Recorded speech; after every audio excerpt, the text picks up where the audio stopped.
आपको अपडेट करेंगे। कराची के इलाके औरंगी टाउन में भाई ने फायरिंग करके बहन और बहनोई को मार डाला।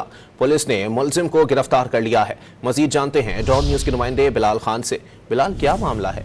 जी बिल्कुल, देखिए औरंगी टाउन सेक्टर 2 गली नंबर 2 नसूरी बंगश चौकी के करीब फायरिंग से एक खातून और एक मर्द जामा हुआ। इस फायरिंग से एक शख्स जख्मी भी हुआ है, जबकि जामा होने वालों में 20 साल सायदा और इसका शौहर 23 साल मोहम्मद नजम शामिल है।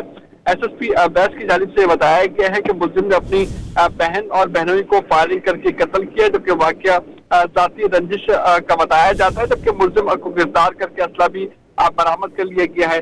पुलिस स्टाफ की जानिब से कहा गया है कि जो मकतूल और मकतूला है, इन्होंने 1.5 माह कबल कोर्ट मैरिज की थी। कोर्ट मैरिज के बाद से ही जो मुलजिम है वो अपनी बहन और बहनोई की तलाश कर रहा था और इसने आज मौका देख के फायरिंग करके दोनों को कत्ल कर दिया, जबकि इस तमाम तर वाक़े में एक शख्स जख्मी हुआ है। पुलिस की जानिब से मुकदमा दर्ज किया जाएगा और मुलजिम से जो है मजीद तफ्तीश का अमल भी जारी है।